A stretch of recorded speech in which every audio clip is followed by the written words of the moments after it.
News 18 Madhya Pradesh Chhattisgarh देख रहे हैं आप। जी हां, और न्यूज 18 पर सीएम योगी का धमाकेदार इंटरव्यू आज आने वाला। महाकुंभ से योगी आदित्यनाथ का यह महा exclusive interview editor in chief Rahul Joshi के साथ बेहद खास बातचीत है। कई मसलों पर, मुद्दों पर योगी आदित्यनाथ ने खुलकर बातचीत की है और इस बातचीत में उन्होंने उस नारे का भी जिक्र किया, कहां से उस नारे की शुरुआत हुई। पहली बार उन्होंने बंटोगे तो कटोगे वाले नारे का इस्तेमाल किया था, शब्द का इस्तेमाल किया था, यह भी उन्होंने बताया। और फिर यह भी बताया कि कैसे वो जो शब्द थे, वो लाइन थी, वो चुनावी लाइन भी बन गई और उसी लाइन पर प्रधानमंत्री नरेंद्र मोदी ने भी एक रहेंगे तो सिर्फ रहेंगे की बात को आगे बढ़ाया।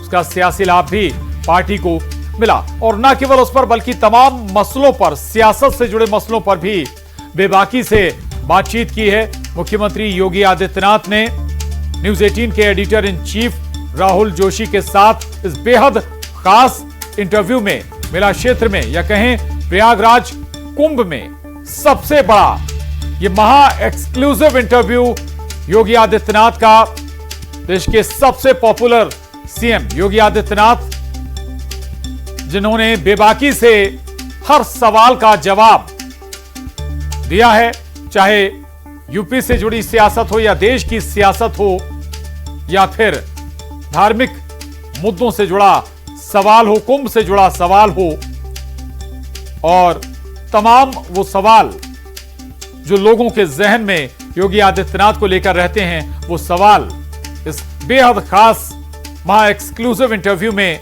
न्यूज 18 के editor in chief Rahul Joshi ने पूछे हैं योगी आदित्यनाथ से।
योगी जी, आपको न्यूज़ 18 को ये एक्सक्लूसिव इंटरव्यू देने का बहुत बहुत धन्यवाद।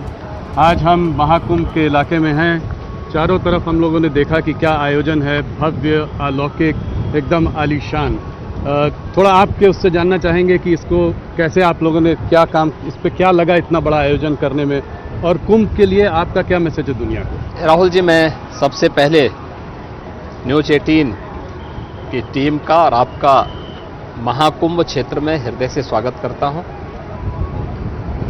जो कुछ भी आपको देखने को मिल रहा है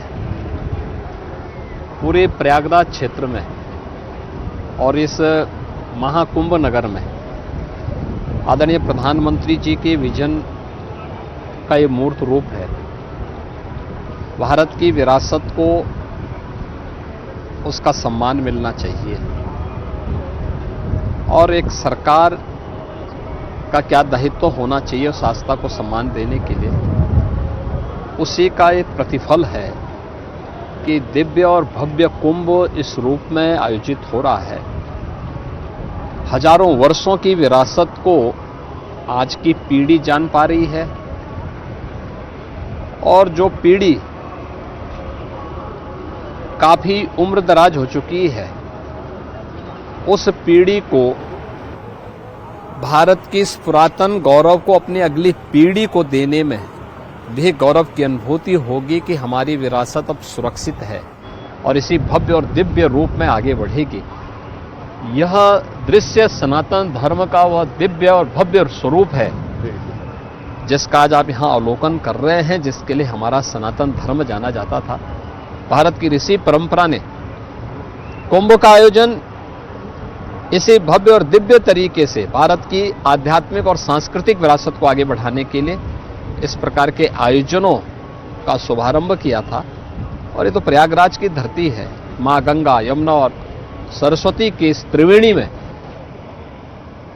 कोटि कोटि श्रद्धालु आकर के पूज्य संतों के सानिध्य में स्नान करके पुण्य का भागीदार बनता है।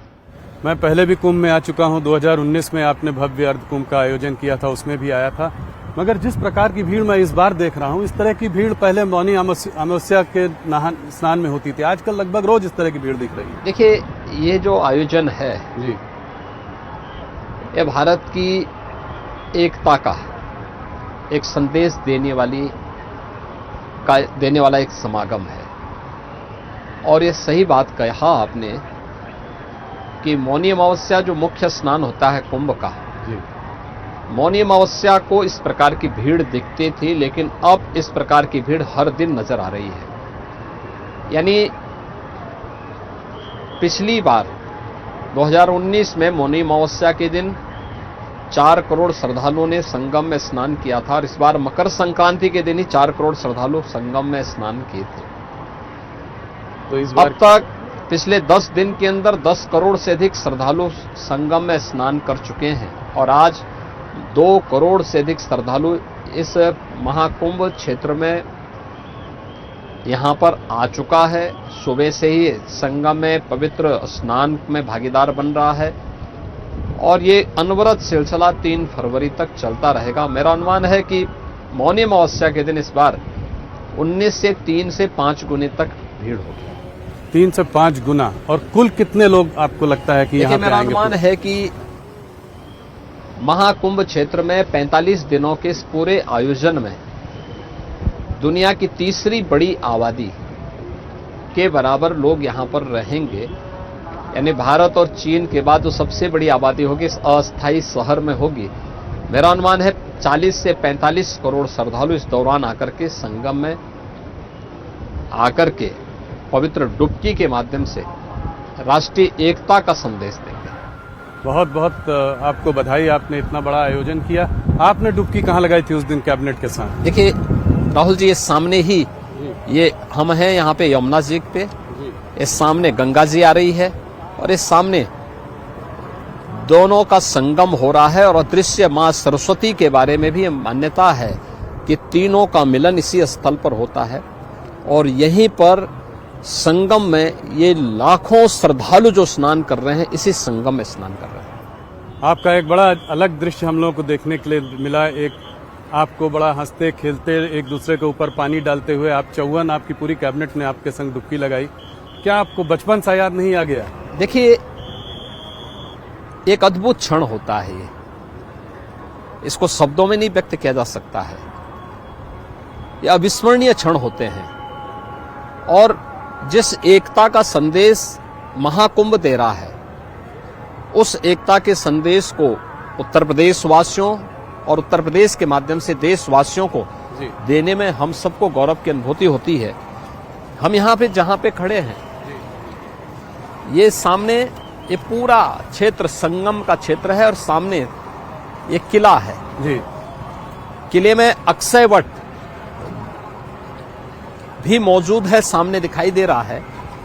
और अक्षय वट कॉरिडोर पहली बार बना है, जहां पे प्रतिदिन लाखों श्रद्धालु जाकर के दर्शन कर रहा है।